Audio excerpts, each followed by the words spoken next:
Hello everyone, कैसे हैं आप। तो आपका स्वागत है हमारे चैनल की इस नई वीडियो में, जहां आज हम बेन 10 सीजन 3 एपिसोड 8 की हिंदी एक्सप्लेनेशन देखने वाले हैं। तो एपिसोड के शुरू में हम रात के वक्त एक फार्म में 3 बच्चों को देखते हैं जो वहां काउ टिपिंग करने आए थे। बड़े बच्चे छोटे बच्चे का मजाक उड़ाते हैं कि वो ताकतवर नहीं है, और इसलिए छोटा बच्चा जिसका नाम टॉड मैपलवुड था वो अकेला ही काउ टिपिंग करने आगे जाता है।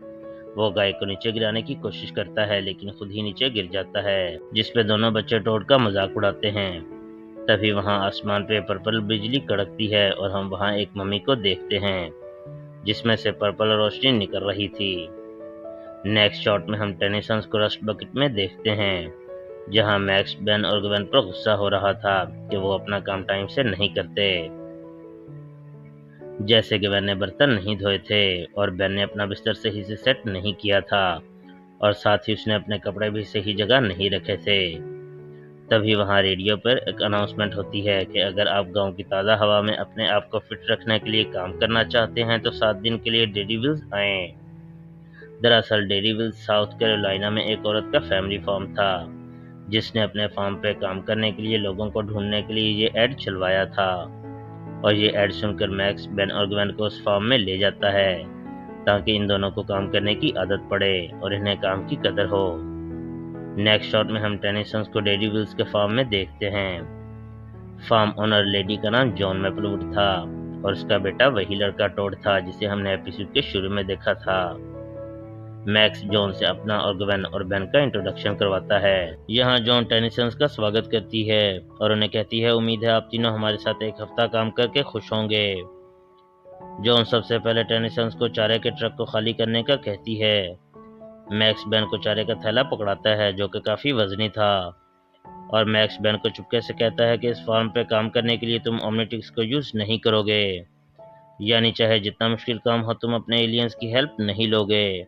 नेक्स्ट शॉट में हम देखते हैं कि काफी वक्त बाद टेनिसंस ने सारे ट्रक को खाली कर लिया था, जिससे बेन और गवन का थकान से बुरा हाल हो जाता है, और इस काम में उन्हें शाम हो गई थी। शाम को जब वो इकट्ठे घर की तरफ आ रहे होते हैं तो टॉड, बेन और ग्वेन को बताता है कि कल रात में हमारे पड़ोसी अंकल जॉनसन के खेत में काऊ टिपिंग करने गया था और वहां मैंने पर्पल मम्मी देखी थी। वो उन्हें बताता है कि उस मम्मी में से पर्पल रोशनी निकल रही थी। ये बात सुनकर बेन और ग्वेन हैरान हो जाते हैं। टॉड उन्हें अंकल जॉनसन के खेतों का रास्ता बताता है। टॉड की बात सुनकर बेन और ग्वेन प्लान बनाते हैं कि हम रात को अंकल जॉनसन के खेत में जाएंगे ताकि उस मम्मी को देख सकें।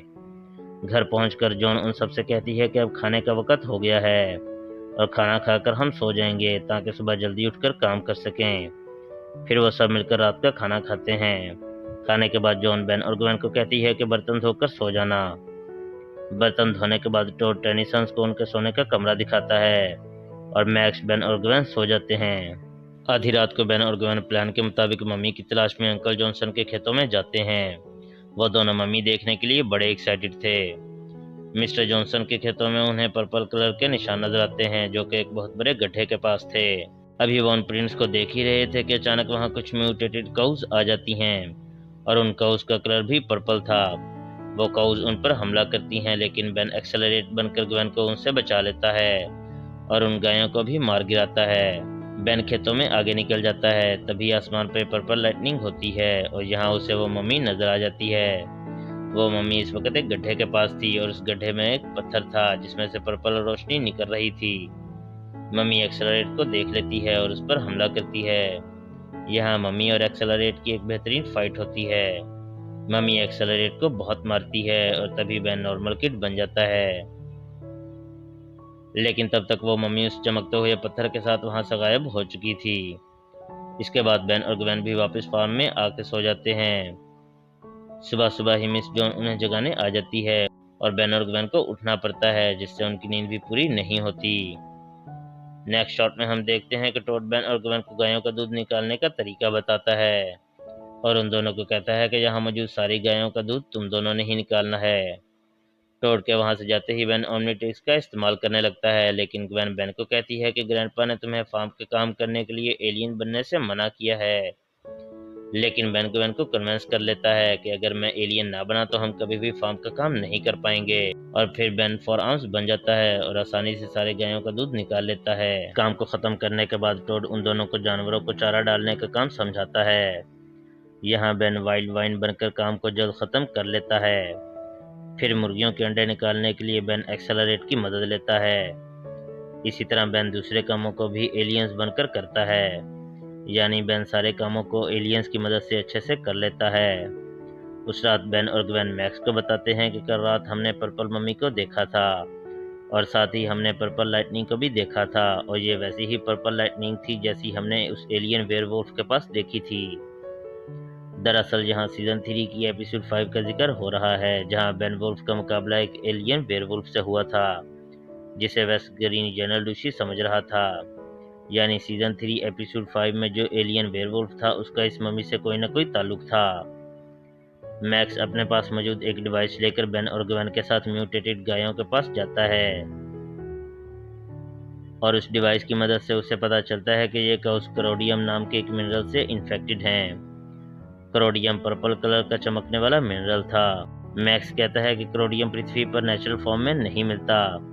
जरूर हजारों साल पहले इस जगह क्रोडियम का मीटियोर गिरा होगा और वो मम्मी इस जगह से क्रोडियम इकट्ठा कर रही होगी। क्योंकि क्रोडियम एक हाई एनर्जी का सोर्स है तो जरूर वो मम्मी क्रोडियम से कुछ हाई पावर वाली डिवाइस बना रही होगी। मैक्स को उस डिवाइस की मदद से दूर एक बिल्डिंग में क्रोडियम के सिग्नल मिलते हैं और वो मम्मी की तलाश में वहां पहुंचते हैं कि शायद मम्मी भी क्रोडियम की तलाश में वहां मौजूद हो। बिल्डिंग का सिक्योरिटी गार्ड सोया हुआ था और टेनिसंस चुपके से बिल्डिंग के अंदर पहुंच जाते हैं। अंदर मम्मी जमीन खोद के उसके अंदर से क्रोडियम निकाल रही थी। बेन डायमंड हेड बनकर मम्मी का मुकाबला करता है। इस फाइट में मम्मी बेन को बहुत मारती है और क्रोडियम को अपने जिस्म के अंदर छुपा लेती है। तभी बेन नॉर्मल किड बन जाता है और मम्मी बेन को पकड़ लेती है और अपने जिस्म की पट्टियों से बेन को लपेटने लगती है। लेकिन जैसे ही वो पट्टियां ओमनीट्रिक्स से टच होती हैं तो ओमनीट्रिक्स मम्मी का डीएनए स्कैन करने लगता है और बेन ओमनीट्रिक्स का इस्तेमाल करता है और अपग्रेड बन जाता है। वहाँ पास में ही लिक्विड नाइट्रोजन वाली मशीन पड़ी थी।